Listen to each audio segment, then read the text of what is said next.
This podcast is recorded on stolen and unceded Aboriginal land.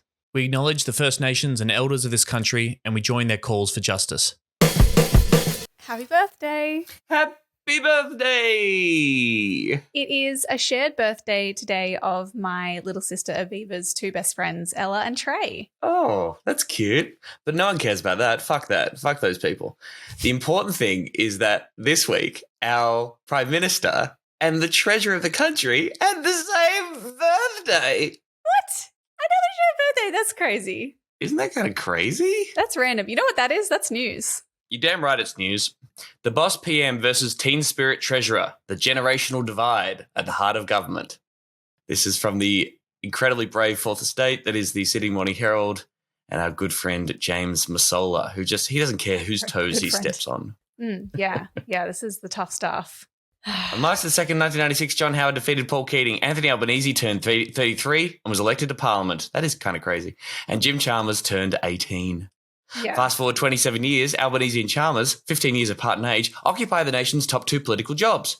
Albanese is celebrating his 60th birthday, while Chalmers is now 45. Get owned.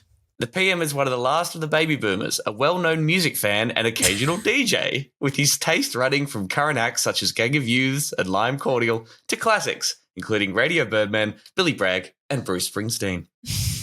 He came of age in 1981. Tertiary education was still free. What happened to that? What happened to that? Interesting. Oh, I don't know. I'll research that. I'll come back to you. Yeah. Inflation was soaring at 9.4%. Everyone was talking about Azaria Chamberlain after a coroner found she was killed by a dingo. In contrast, Gen X Chalmers is Australia's... Okay. No. Sorry, I forgot. It doesn't say this. Sure. I forgot about this sentence before going in. In contrast, Gen X Chalmers is Australia's first hip-hop treasurer. When I say L, you say O-G. L to the... You need to stop this. He lists Jay-Z, Nas, Tupac Shakur, and Biggie Smalls as his favourite acts, with a sideline of main stage grunge acts such as Nirvana, Pearl Jam, and Soundgarden. Australia's first hip hop treasurer. That's dope, man. That's so dope. Yeah, that's rad. That's both whack and dope.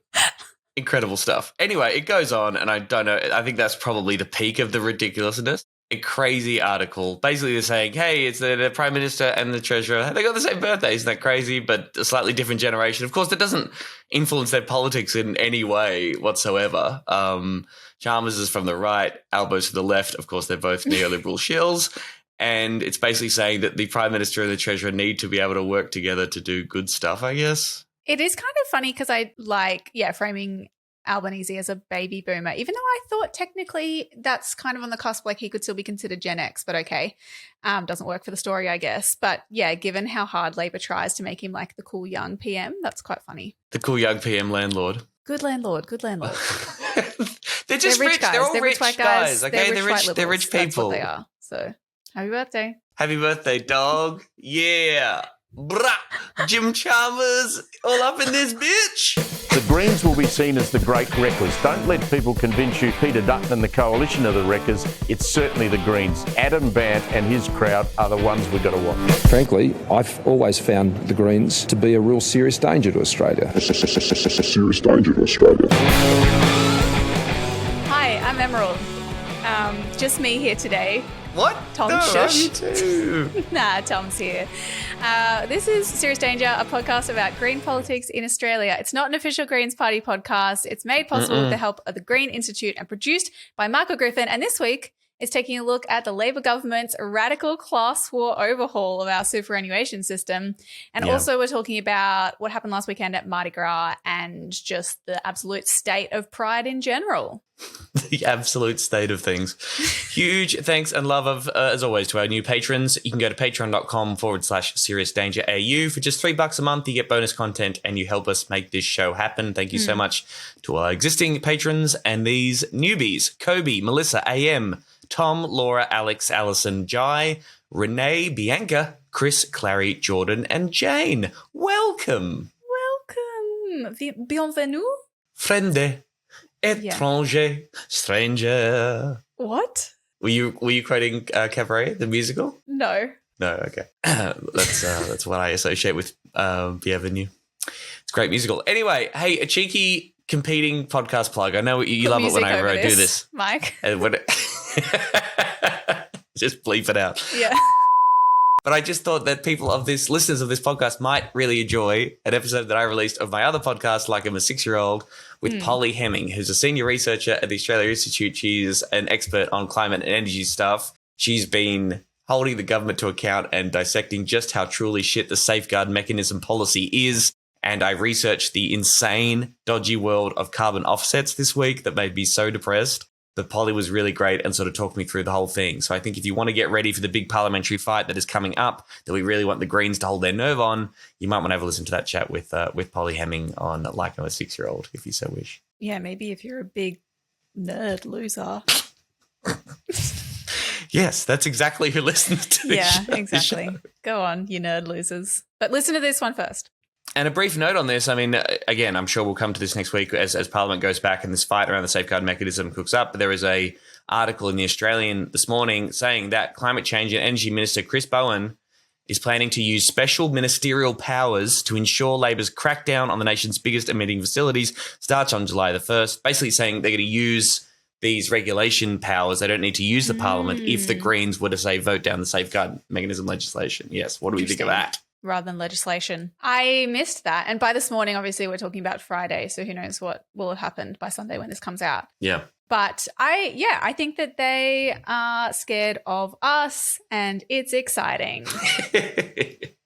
I remember them saying, around the emissions reduction targets, they were like, oh, we have ways of doing this via regulation. We don't even fucking need you.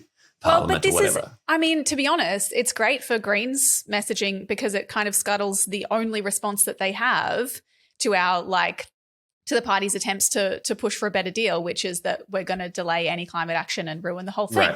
Right. If they can do it by regulation, then actually the Greens are just good. Yeah, we can say, good, bitch. Yeah, regulate. Please See do. if we care. Also, stop calling gas.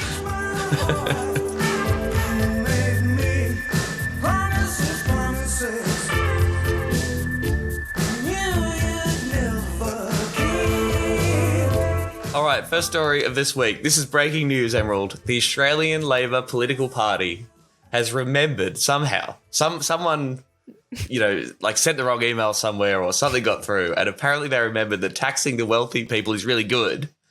But, of course, they're doing it in the most Labor way possible. It's incredible how they've managed to take a good thing, which is taxing rich people in this country to make lives better for ordinary people. And they've said, we're going to fuck this up as much as possible while still sort of holding on to the basic tenets of a vaguely decent plan. Talking specifically about the changes to the super tax concessions that the Albanese Labor government from the Australian Labor political party announced this week. Did you follow this very much, or does your brain sort of shut down whenever anyone starts talking about super and tax bullshit like mine? Absolutely shuts down. I did not have time to even read about this week, so I'm looking forward to explaining it to me. But also, I like to read it in my head as more like a super tax, like the word super just referring to something really cool and mega. You're fun. Thanks. You're a fun person. I'm random. On Tuesday, the Albanese government announced its modest and very sensible and very equitable measure to make our superannuation system fairer. Now, remember, Emerald, that super is amazing and the best thing ever, and it's a huge Labor achievement. I love my privatised pension. It's so good. But also, it has turned into a massive tax shelter for the wealthy. So we need to make it fairer and better. And it is allowing super rich people to just hoard massive amounts of money and not get taxed at all. But it is almost great. As though that's how it's designed. But also, it's the greatest democratic socialist achievement. It's incredible. In Australia. Yeah. Ever. And we could have had just one big public fund, with very low fees that could be democratically accountable, that we all could have put our pooling of savings into. Well, yeah, and Putin would be running the country. Is that what you want, Tom? Yes. Is that what you want? Yes, okay. I do. We are a pro-Putin podcast. We've always said that. Okay, they want to legislate, the Albanese government are going to legislate to increase the tax on all future earnings on super accounts with more than $3 million at 30%, up from 15%. Only $3 million? So what everyone has. That's obviously very accessible, and this is going to hit hardworking middle Australians. Yeah. Remember, it's only earnings above $3 million too, so it's all still marginal as well. So up to $3 million, it's still at the concessional tax rate of 15%. But above that, above $3 million, every dollar over $3 million will be taxed at 30%. So it's a doubling of that very generous tax concession amount. Mm-hmm. This change will only affect 80,000 Australians. It's about 0.05% of the population. Not even the 1%. Not even the 1%. When we're talking about literally, yeah. It's even less than that. And yes, it's just making already generous tax concessions less generous. So a 30% tax rate is still considerably lower than the top marginal tax rate that you'd be paying on that money if it wasn't in super. The top marginal tax rate, 47%, if you include the 2% Medicare levy. So still 17% lower than a marginal tax rate. But of course, it's an outrage. Mm-hmm. The changes are retrospective. They're going to come in on the 1st of July, 2025, and they won't be indexed to inflation, which does mean that over time, more super accounts will be drawn into paying the 30% tax rate, which is an explicit part of the design of the policy to raise more money down the track, to not index this particular change.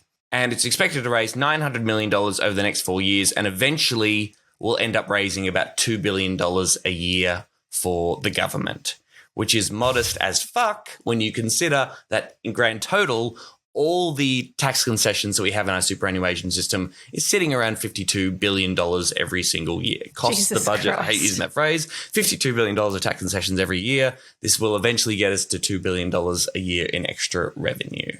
The debt of the $52 billion. Well, at least we'll have some money to crack down on the debt and deficit legacy left to us by the Morrison government. Ooh, that dastardly Morrison government. I mean, this is it. Again, cost of living crisis, housing crisis, perma crisis, left, right and centre. People really struggling. What are we using this money for?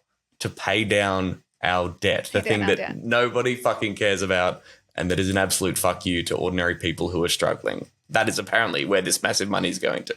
Did you see, like, relevant to this conversation, the incredibly bleak article that I think came out this week about how record numbers of people are dipping into their superannuation to pay for dental work? Oh, Jesus Christ. Yeah. So, no, the irony of that, I mean, first of all, the fact that, yeah, people's super balances are going down because we're increasingly just like forcing people to use that money that's meant to be for retirement to pay for basic things like housing or healthcare.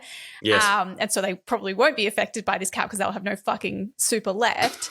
But also, yeah, like just the fact that they're not going to use this money to make dental care fucking free, of course, nothing like that. It's to balance the magic numbers on the spreadsheet. It's so funny. Like, and look, we did a big episode with Rob Lichter and from Workers Against Super about how our super system is a neoliberalized, privatized version of the pension system, and how the Keating government specifically rejected a much more collectivist, actually closer to democratic socialism approach to how we go about doing this, as they do in, say, the Nordic countries or Norway. But yeah, I've gone completely 180. When there was the talk about people raiding their super accounts during the pandemic, you know, everyone's like, that's an outrage. Of course, that money is for retirement. I've come around 180% going, well, no, that people should have money to do that kind of stuff, or at least this is people's money, and it would be a way better system if people were able to keep more of their own wages to pay for their life now. Yeah. And the welfare state was expanded and extended to sort of cover all these other basic things that we need, from, you know, obviously housing to dental and Medicare, of course. That would be a way better system. You want both. You want super. Well, you want super in the form of higher wages plus properly funded pension system. Is that what you're saying? Yes. Well, yeah. I mean, but that's the thing. Like, it doesn't need to be super. It just needs to be higher wages and better funded services so that people don't need to pay an arm and a leg for those basics and dip into savings, you know? Yeah.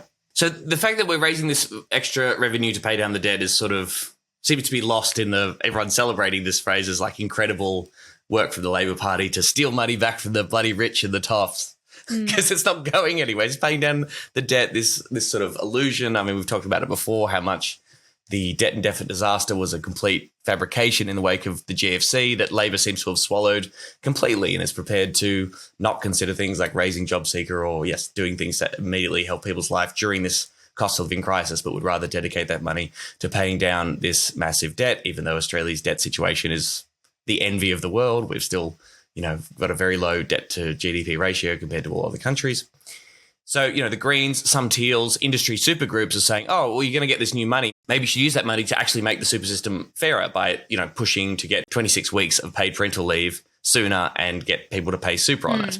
But Anthony Albanese just immediately shut that down and says, yes, we would have liked to have paid super on PPL when the budget allows. I've made that very clear. I've also said we have $1 trillion of debt. We are responsible economic managers. We need to address the inflationary pressures that are there in the economy. That requires us to be very prudent about any expenditure. Literally, and you can imagine, like, Anthony Albanese has kids, doesn't he? I didn't know this. Yep. And they're like, Dad, can we have Maccas? And he's like, look, we have inherited $1 trillion of debt from Scott Morrison and inflation. So what do you want me to do, Sarah? Yeah. What do you want me to do? You want a McFlurry? Maybe you should have told that to Mr. Scott Morrison. Mr. Hawaii. Sarah's just like already in her room listening to Billy brag. But Dad, couldn't you just not go ahead with those stage 3 tax cuts, which is giving away $250 billion to really wealthy people? Then we could afford to do lots of stuff. And he's like, all right, no, I'm docking your pocket money from 3,000 to 2,000 this week. You're only inheriting two of my houses now. Yes. He's like, you know what, Sarah? Because you said that, I'm going to increase the marginal tax rate on superannuation above $3 million. And you know that's going to affect you. Sarah, that's because of you. You happy? You happy, a little bitch? I don't think he has a daughter. I think he's only got one son. Anyway, the question, is it a broken promise? Is this a broken promise? Did Labor say before the election they weren't going to make any changes to the superannuation system, and now they are? Did they? Yes. I don't remember that. It is absolutely a broken promise, to the point where in all the reporting, the news, they have these things called cameras now, and they record people saying stuff. It's kind of crazy. Literally playing the footage of Anthony Albanese saying, we have no intention of making any changes to super. And now they're trying to spin that into saying, well, it's not a major change. We said we wouldn't make any major changes to the superannuation system before the election. This is not a major change. It's a really good, awesome change that we should totally get heaps of credit for. But also it's super modest and isn't really going to change anything in our society whatsoever. It's going to help pay down the debt. It's really hard sometimes, isn't it, to wrap my little stupid Greens brain around Labor logic. Should we care that it's a broken promise? So broken promise in quote in quotation marks. I think this gets a little bit tricky, right? Yeah. Because obviously we hate politicians lie, and that's bullshit. But it is a good example, I think, in which you can make a political calculation, you can make the case for a policy. It makes total sense in the broader context of Labor being absolutely shit when it comes to taxing the wealthy broadly. You'd say you'd do it. You can explain it by using all the figures that they are. This is affecting a tiny group of people who are very wealthy, who will still be perfectly fine after this change comes through. You can make that argument. Of course, the ideal approach is to have good policies before the election. I really would recommend that to anybody listening. But yes, that's the thing. It's like, obviously I want them to do more taxing the rich, and I encourage them to dip their toe in, which is, like, I would say quite obviously what they're doing here, to test the waters and see how mad people get and who gets mad when they try something that might make rich people pay a little bit more in tax. But at the same time, when there is then the narrative and also the fact that they've broken an election promise, it just means that the next time that we go to voters and say, hey, these are our policies and you should vote on them and not vote for the other party's bad policies, voters don't believe it, because they're like, yeah, but the policies don't represent what I'm actually voting for, because I have no idea what a politician's going to do. And it's frustrating because, then you can't just explain to people that they should vote for the good policies because they have no idea what they're voting for. And it obviously just drives people further into anti-politics and makes it harder to build a revolutionary movement in electoral politics.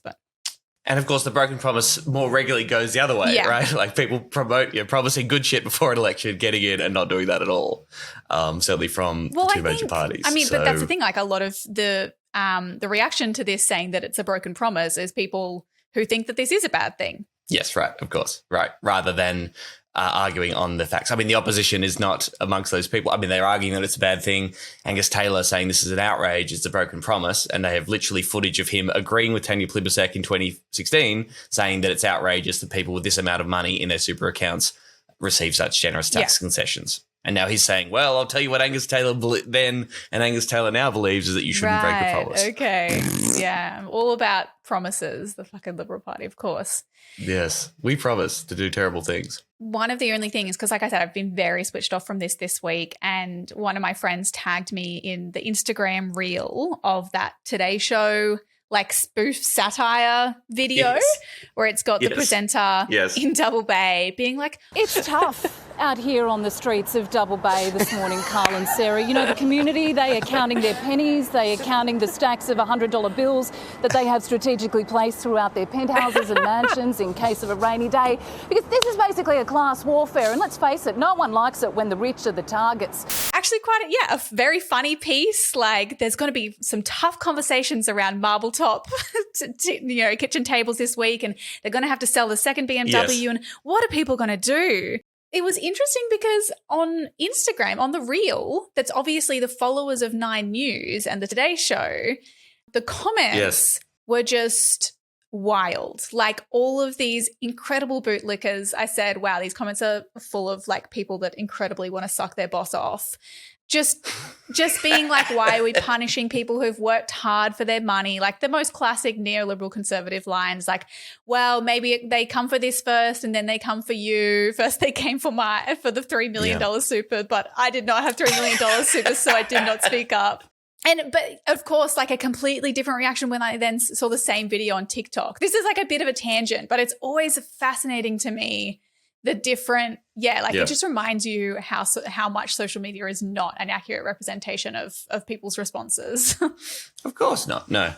I mean, that news story, so it was a Today Show reporter doing a kind of satirical view, like, I'm on the streets of Double Bay, people are really hurting, and she'd enlisted locals in the joke, right? So you've got ordinary people on the street sort of saying, oh, yeah, I'm going to have to sell my third boat, or I'm not going to be able to afford my third boat here. So it was all kind of funny.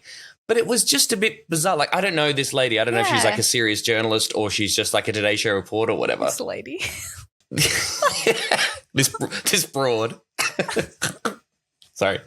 But it was, I guess it was just sort of galling that they'd chosen that Today Show, a corporate media function. And I believe Carl Stefanovic, the host of Today Show, was like, come out and said this is, doesn't support the super changes because, of course, he's super wealthy. He's like, people invested their money in this thing. They need to get the best returns, yada, yada, yada.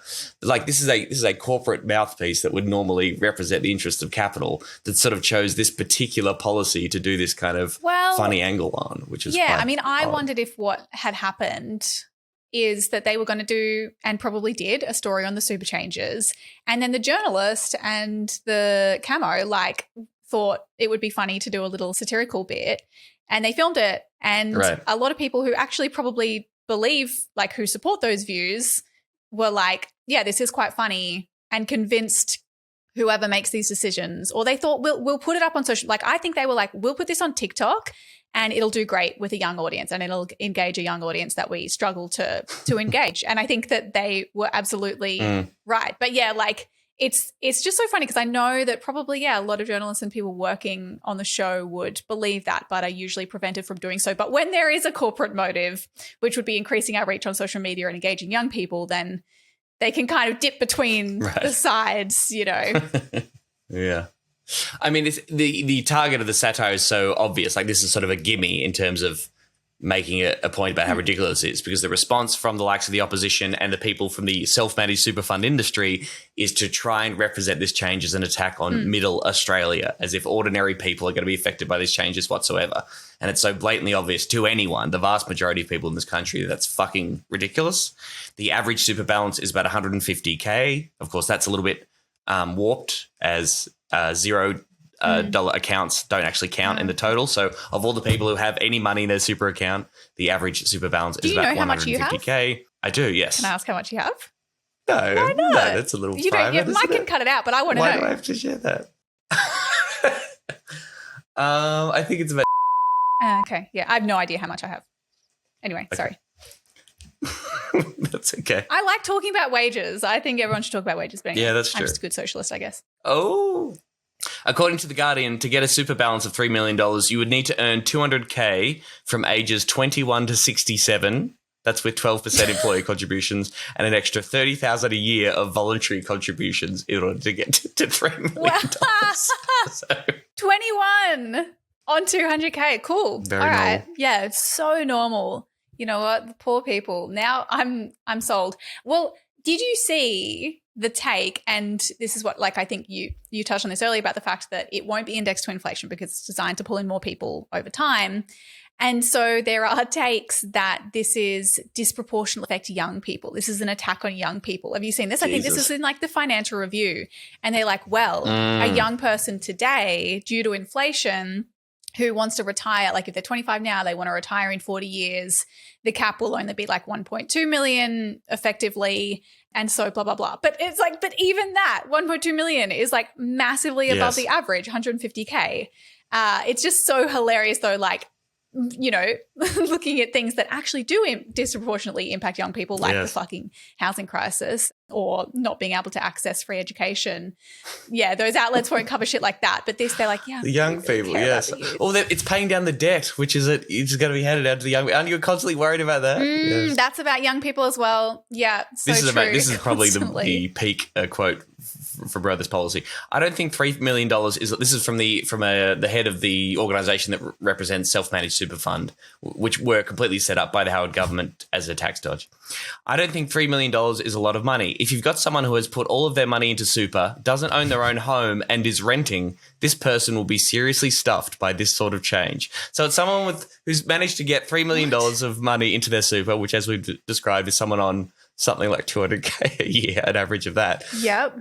Who is still renting somehow. Is still renting. Not managed to sort out their own house deposit. Wow, the housing market's more fucked than I thought.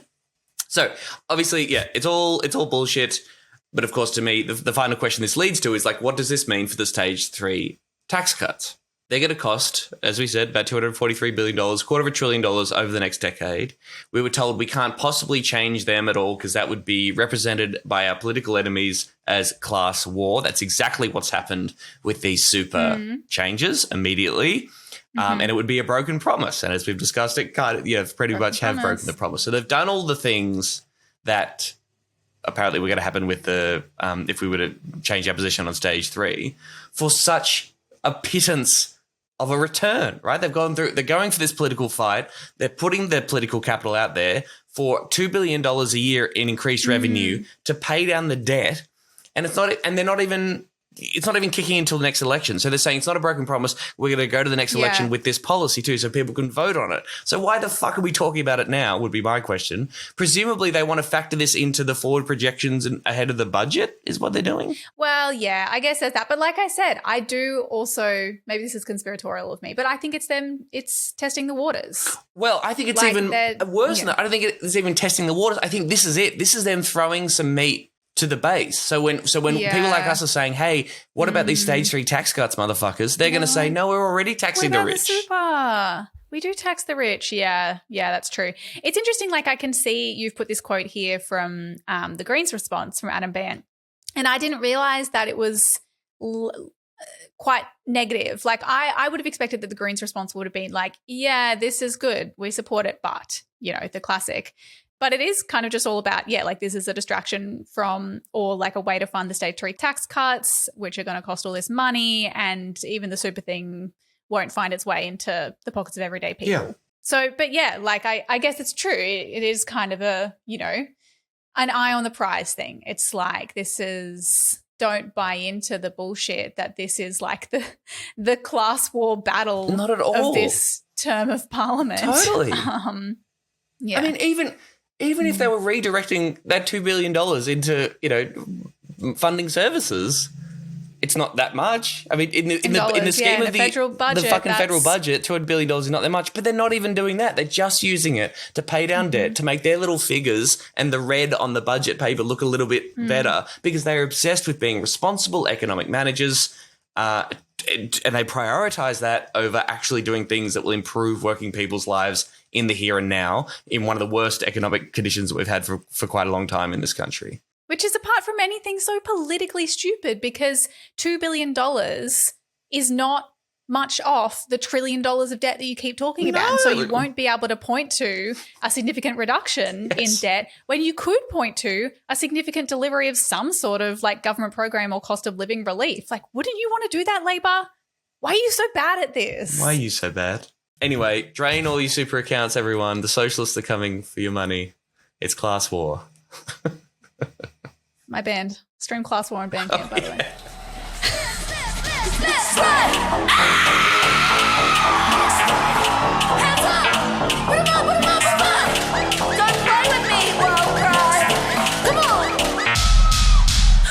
So, Tom, I assume you are, as a gay man, in Sydney at World Pride. I am not. I was there last weekend for City Mardi Gras doing doing gigs at the Comedy Store. We did like an all queer lineup at the Comedy Store on the night of the parade.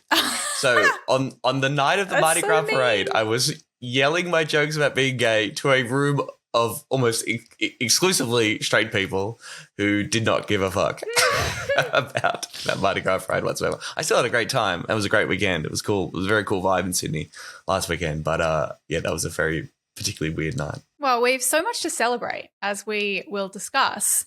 I actually was a little bit confused about this at first, right? Because it's Mardi Gras in Sydney, but then this year it's also World Pride. And I was like, what is that? And I understand that is an international event that goes for weeks. And that's pretty cool, right? Is it the first time that Sydney has hosted that? I think it would be the first time, yes. I think it happens every 2 years off the top of my head. And that sort of rotates all over the place. The next one will be in 2025 in Washington, I think. Yes, massive, big international queer festival that, does the rounds. And you sort of, it's like the Olympics. You kind of bid to try and host it every couple of years. So Sydney's very happy with itself, Finally, an ego boost for Sydney, that's what we did. They really need it. It's hard to miss this. Like, there's ads everywhere from my, the gym to the clothing store that I walk past on the way to the gym has got like a World Pride collab fundraise merch special, whatever it is thing. It's got the special rainbows on everything. You're like, okay, it's Pride. When are we going to get a straight Pride? Just things, we're all thinking. Fight homophobia. Buy our products. Buy our product. Buy visibility. But history's been made this year because for the first time, an Australian Prime Minister joined the parade, Mr. Albanese, King Ally. Yeah, there was like coverage of this, and he has, him looking very pleased with himself and Labor patting themselves on the back for being so progressive, which is good because Albanese has, presented a pretty consistently solid solidarity with the queer community, right, Tom? Well, look, no.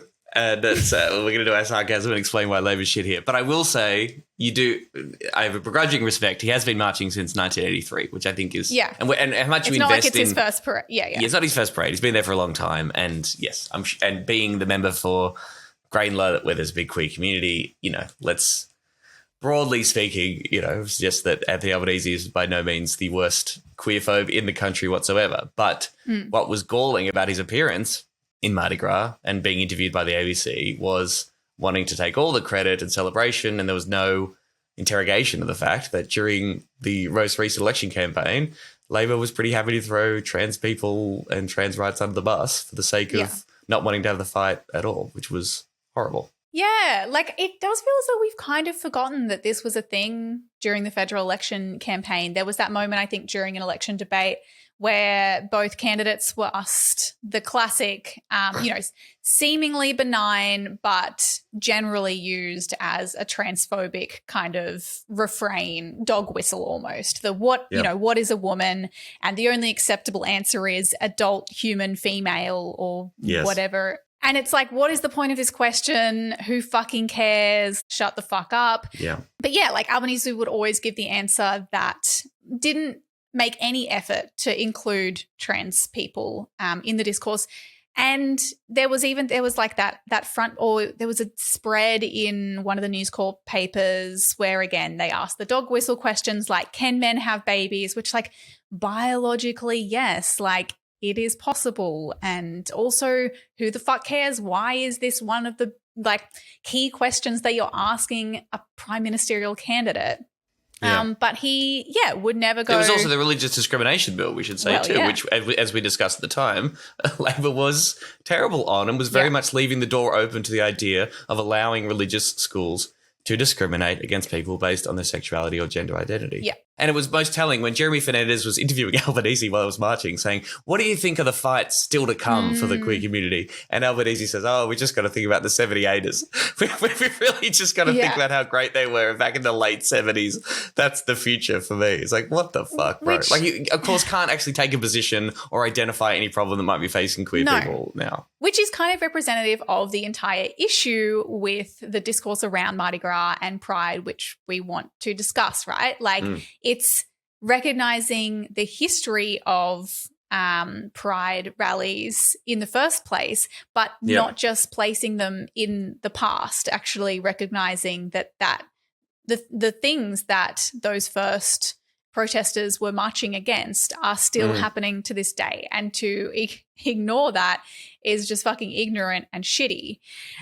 Well, I mean, again, the original 78ers, a whole bunch of them were fucking communists. So they're also marching and resisting against capitalism, which is not good for business. No. So for Qantas and Coles and stuff, the corporate partners of the Mardi Gras, that is quite inconvenient to sort of talk about that element of the history. That's the thing. I went and looked at the Sydney Mardi Gras World Pride website, had to scroll through their sponsors, which include names like Coles, American Express, Deloitte, Facebook, Google, Coca-Cola, and of course the New South Wales government. Have you seen any other like cool corporate pride things swimming around this week, last couple of weeks?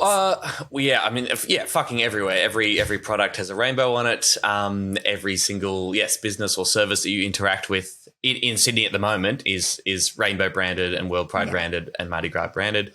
The one still burnt into my mind, and I might have mentioned this last year on our episode when we had a chat to Charlie Murphy from Pride and Protest about the corporatisation of Mardi Gras, is the Colgate float years ago, Delta Goodrem on top of a giant tube of toothpaste, going down Oxford Street into Taylor Square as part of Mardi Gras, singing on top of that as Colgate, the toothpaste company, celebrated its solidarity with the queer community. 9 out of 10 gay dentists recommend. After you've sucked dick or eaten ass, you really want to wash that your Perfect teeth for with clearing Colgate. cum from your mouth. Specially formulated. Yes. So the history of Pride, I mean, most of our listeners will know this, but we'll run through it very quickly because it is relevant to the discussion that we're going to have. The first Pride marches were tributes to the 1969 Stonewall riots in New York City. So Stonewall, a gay bar that was regularly raided by police, and one night, basically, the people in the bar fought back. So it was a protest against police brutality against the queer community. And a lot of the marches continued as protests against police brutality, and not just against queer people, but against Black people in particular. And the other thing that's worth noting is that there's kind of a disputed history around Stonewall in terms of who exactly, threw the first glass or brick or punch or whatever it is. A lot of reports say that trans woman Marsha P started it, was the first person to resist effectively, but then that's not entirely clear. But what's undeniable is she was certainly in that community at the time, played an extraordinarily undeniable role in, queer liberation and that protest and activist movement. And that, there were a lot of trans women of color who were involved in that movement. The other thing I noticed when I was looking at we will get to a tweet by Lidia Thorpe about Pride, which said that the first protest was started by trans, by Black and brown women of color. And it had one of those fact check things. It's like people have added additional context to this that you might want to see.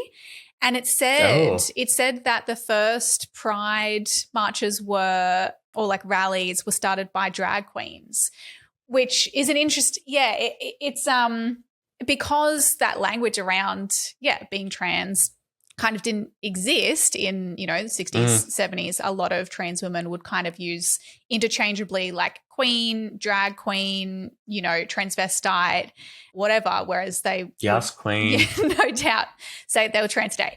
But it's so there's all of this kind of historical context, which I think increasingly a lot of people are aware of, but maybe the dispute is around whether the concerns that those people held, the brutalization of queer people by police and the way that Black and brown people are particularly targeted by police and trans people are particularly targeted by police, whether that is just a historical issue, right? Yeah. Yeah. Well, I mean, I think, there is a decent argument to be made that, what does progress look like? What does it mean to how does the representation of how far we've come since the 1960s and 70s? How do we represent that? How do we think about that? And how is that incorporated into the story of what Mardi Gras is today? I certainly think you cannot deny that there has been some progress, and then on a whole bunch of fronts, thanks to the struggle of extraordinarily brave people and activists over decades, and on a whole bunch of fronts, things are better for queer people than before. But I also have extraordinary sympathy for people who say, well, hang on, there's still so much more to go, and there are still completely unacceptable and fucked up levels of oppression and discrimination against, the community as a whole, but also, specifically trans people and people of color that we need to keep protesting about. The impression you get from the corporatized version of Mardi Gras is, not celebrating stuff is a real downer, and pointing out how horrible things like keeping queer refugees in detention, for example, that's like, come on, guys, it's a bit of a downer. It's a bit of a party. Yeah, it's really, it is quite almost a literal, like, don't rain on our parade kind of refrain. But it's not just a historical issue. That's right. Like, even at Mardi Gras, at World Pride, Greens MP Kate Fairman was posting about a really heavy police presence, sniffer dogs. Were there even strip searches happening, like, around the parade? It's clear that, like, this is still an ongoing issue. And we would know that even from, the Black Lives Matter movement and from First Nations deaths in custody and the continued police targeting and incarceration of First Nations people in particular in this country, which is why it is little surprise that Senator Lidia Thorpe, now independent, former Greens senator for Victoria, who is a staunch First Nations activist, decided to lie down in front of a float in the Mardi Gras parade on Saturday night, temporarily halting it to protest police violence. She was eventually escorted out by police, and there's footage of her doing this, lying down in front of this float in front of a truck.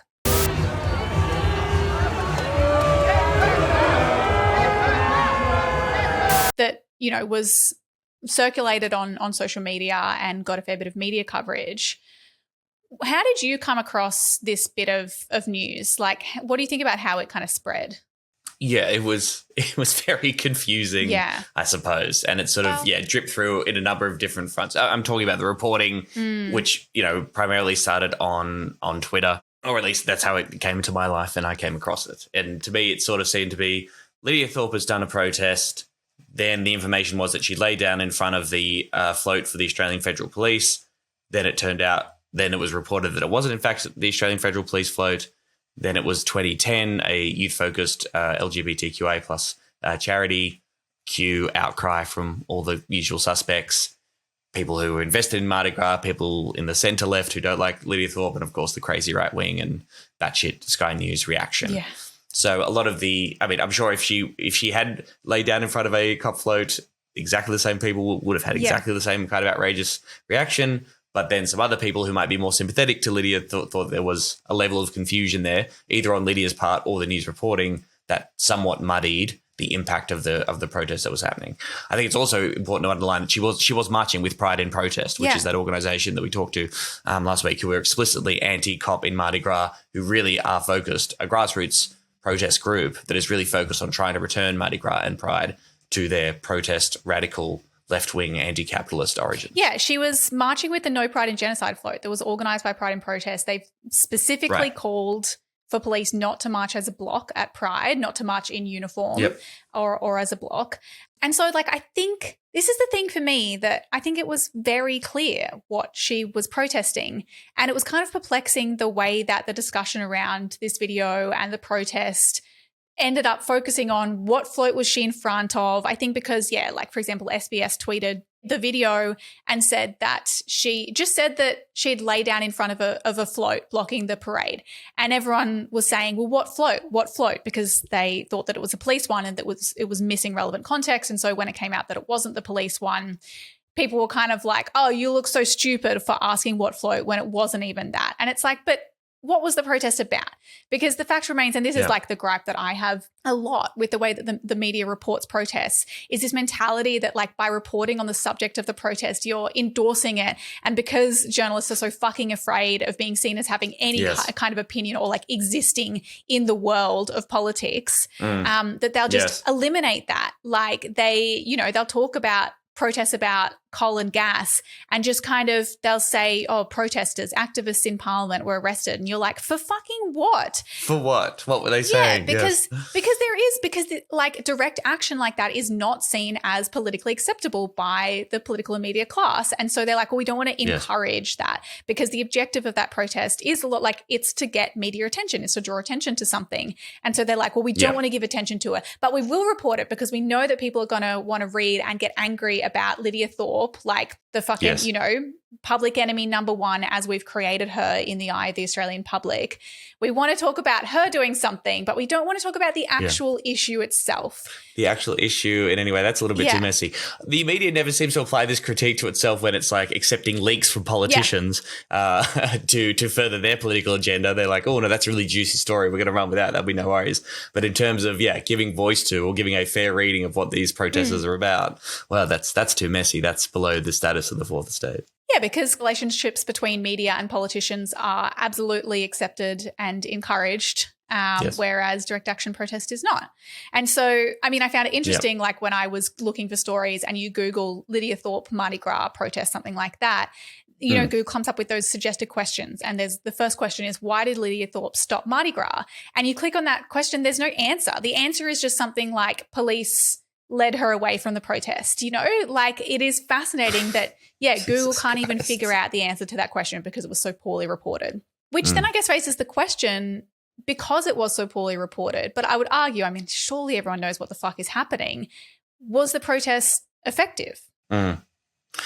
Well, I mean, it sounds like we might disagree a little bit. Like our good friend Tom Tanuki was tweeting about this, right? And he said, hey, it's bullshit that the reporting on Lydia's protest is not mentioning that she lay down in front of the cop float.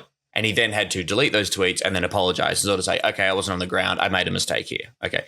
Now, if it's a symbolic protest, which it was, I think we would agree that symbolic value, the impact, the messaging of the protest would be stronger if she was literally laying down in front of the AFP float or the cop float. It would just make more sense. That's all. Yeah, but to me, I think also what like I said, she's marching with that Pride in Protest group, right, which has protested the inclusion of police in Pride.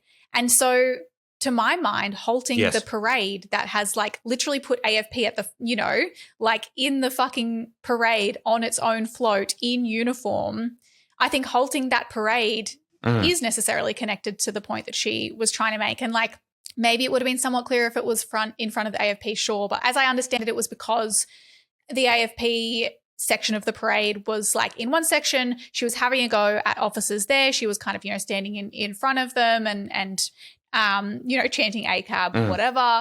And directly behind them was this next float, this Q Life float. And so she's just lay down there in that section. Yeah. But I still think that, the message is quite clear from that. But it would have been cool if, I don't know, if everybody else laid down too. So that was another thing it's like, okay, so this does become about Lidia Thorpe and solidarity to her for doing that too. But like a collective action in Taylor Square, for example, like laying down and stopping the float. Again, I have no issue with stopping the float whatsoever, with stopping the parade whatsoever. Protesting in the Mardi Gras parade, which is a fucking protest, totally acceptable. And I don't think the cops should march. And, people organising against that is good. But if you just want to talk about cut through, and some of the confusion or the shitty media coverage could have been predicted if you actually looked at the strategy of the protest. And I think that's a reasonable critique. Yeah. And I think like this is, the critique that came from a lot of corners was Lidia, who, as I understand it, doesn't openly identify as a queer woman, is taking up space at Pride. And the fucking David Little crowd from the Nationals was quoted in the media saying, it's not about you, Lidia. Like, stop trying to make it all about you. Which, like, famous ally of the queer community, the Nationals. Again, how not to understand solidarity and how not to understand what this fucking event is actually meant to be about, but perhaps no longer is about. And what was really striking for me is watching that video where she's lying in front of the float, is all you can hear is like resounding boos. There are like people in the crowd, people watching the parade are like, get rid of her, booing incredibly loudly. They're pissed off that she's like ruining the party because, maybe there was genuine confusion about who she was, what was happening. I find that kind of hard to believe. I think she's very recognizable. She was wearing a lot of, she was wearing Aboriginal flag. Like she had clearly been there to advance a particular message about police brutality against people of color and First Nations people. And yet people were not fucking having it. Yeah. I mean, look, animosity towards the police is still a minority position. People lighting the streets of Mardi Gras to cheer on the parade at this point, because of the massive spectacle and tourist attraction that Mardi Gras has become, are not there, are socially liberal, but are not there invested in a structural critique of our modern capitalist society and the role that the police play in that. They like seeing gay people, queer people who feel they can march openly, can be themselves at their workplace, even if that is the police force. Yeah. Okay. So I'm sure these people would have cheered the police marching by just as much vigor as all the other fun floats. Okay. Like that's just where we've got to. Yeah. And it is important to celebrate wins. Yeah, and I want to have some level of sympathy or an acknowledgement of the fact that that's a decent, there is a decent sort of core to that in a way, a decent impulse that you want people to be happy. Yes, to celebrate the wins and to, as fucked as we think the police is as an institution, while the police exists, any queer people who are in the police force, should not face any discrimination or shouldn't be able to be who they are. Yeah, and to be clear, they should be able to march as queer people. Like the Pride and Protest folks are not saying that cops shouldn't be able to march at all by virtue of them being police. They're saying they shouldn't march in uniform and they shouldn't march as a block representing the police as an institution. There was this article in The Conversation, which a few points I'm kind of, I don't agree with by Justin Ellis, but discussing this protest. And I thought it was interesting that he pointed out that the context of Sydney hosting World Pride kind of further entrenches this event as like a massive public relations exercise. He says like the parade as a vehicle for disruption to amplify awareness about intractable social issues can be at odds with the broader ordered public relations objective of Mardi Gras, and that's amplified in this context. I know you were saying that there were rumours that the organisers of Mardi Gras were considering a ban on Lidia. Is that, I wasn't able to find more reporting on that. Yes. Yeah, look, I mean, I don't have any evidence to take it very seriously other than screenshots somewhere of prominent figures that run Mardi Gras being very angry at Lidia. I think someone says, what is she even protesting? Which was a pretty incredible phrase. But then literally someone saying we need to introduce a lifetime ban, and someone else says, I'm looking into this and I'll get back to you. This would be the first ever lifetime ban from the parade in the parade's history. It would be an extraordinary move and an outrage if that were to happen, for banning a black Aboriginal woman standing in solidarity with queer people at a fucking protest for protesting would be insane. The same thing happened. I mean, I remember, I think years ago when the Labor Party were floating, the Labor Party were marching, Pride and Protests were trying to point to the Labor float saying, hey, don't torture refugees, please, because there are queer people in there. And organisers from Mardi Gras coming down and saying, shut up, this is bad for us. Respect these guys. This guy could be the next Prime Minister. Okay, so you be nice. Yeah, like all of this, it's just it's like an encapsulation of how liberal politics runs up against like truly emancipatory aims. And it's like, yes, absolutely, queer people have it a lot better than they did decades ago. Like there's, incredible queer representation on our screens and in pop culture. It's easier to be openly queer, even growing up and especially in workplaces and that sort of thing. There is a celebration of queer people as valid and, and well, I mean, we have marriage equality, for example. But these advancements are done, like the advancements that we've won are almost all ones that do not disrupt or threaten the power of capital and the state. And it's just, like I think that we need to keep that in mind. Like that article by Justin Ellis is kind of proposing that actually corporatisation isn't mutually exclusive with a genuine protest against social issues, and like maybe queer people need this security presence to protect them against extremism. And it's like, what kind of security presence though, you know, to perpetuate that idea that only the police can protect us, or that what we need to be aiming for is inclusion in an inherently oppressive capitalist economic system. It's just not, it's not for me. And I hope that, you know, like that a lot of those people, particularly like young people who might have been on the sidelines watching Lydia's protest or seeing protests against Pride, young people, queer people in particular, and feeling annoyed about it and angry about it because they're like, well, this doesn't recognize progress, would eventually, like that we can bring those people into a movement that's like, but what kind of progress? And what power, whose power does it entrench ultimately? Yes, and how are we pinkwashing horrible forces within our society to keep doing worse stuff? Qantas hates unions, okay? Qantas is another sponsor. Massive, big, shiny friend of Mardi Gras, run by a gay guy, of course, staffed with lots of queer people who are on the side. They hate unions, okay? And if you want to seriously change the workforce to fight against discrimination against queer people, to win things like transition leave for trans people, you need a strong union movement. So these massive corporate giants who fucking hate unions, they're not allies of ours, and giving them this rainbow pass every fucking year on one of the biggest stages in Australian culture is a disgrace and absolutely should be resisted. And thanks to the work of Pride and Protest, that some major corporate sponsors like I forget the name, but the Gilead or whatever, who were charging people crazy money for PrEP legislation, have been removed as sponsors. So this stuff does work. Yeah. And I think Pride and Protest deserve a huge amount of love and solidarity and, you know, respect for the kind of organising they've done within the Australian queer community to try and raise these issues and say to people, look, we don't have to accept this, and we should actually push back against the influence of big capital taking over our little gay parade. Yeah, because we know this shit works because we're literally holding a march commemorating like violent, direct, active protest. Yes. There's an article that maybe I'll finish on this quote from this article, and we can put the link in the show notes to an article by Sandy O'Sullivan in Indigenous X called Pride and Protest. But it concludes with, for some, a protest may seem unnecessary. In their utopia, they already have all the rights they need. And perhaps they do. But in the spirit of the first ongoing colonisation of this country that disproportionately affects queer Indigenous people, and across the backdrop of an international and homegrown climate where trans people are suffering constant abuse, expecting allyship from other queer people to protest while celebrating is a basic kindness. During an interview last night, our guest told a joke which we know was deeply and needlessly offensive to many of you. We want to acknowledge the particular offence and hurt that caused our Muslim, but especially our Christian viewers.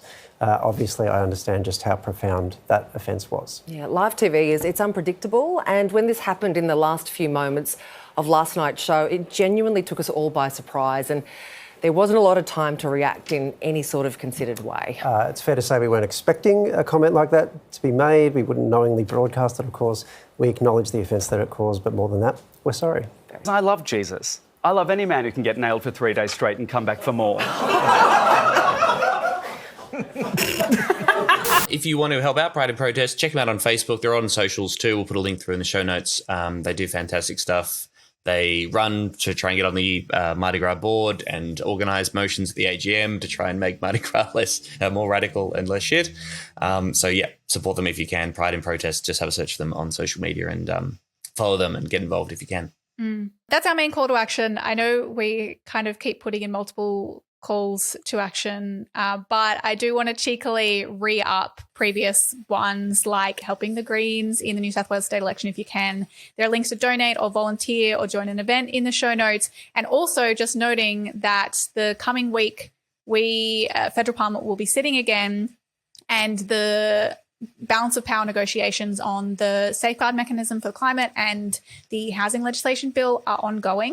And so, if you can contact Labor MPs and Labor senators to support the Greens amendments and Greens plans on those two areas, particularly the housing one, that would be fantastic. Rate and review the show on Apple Podcasts, wherever you listen. That would be much appreciated. Check us out on Patreon. We're Serious Danger AU on all the socials.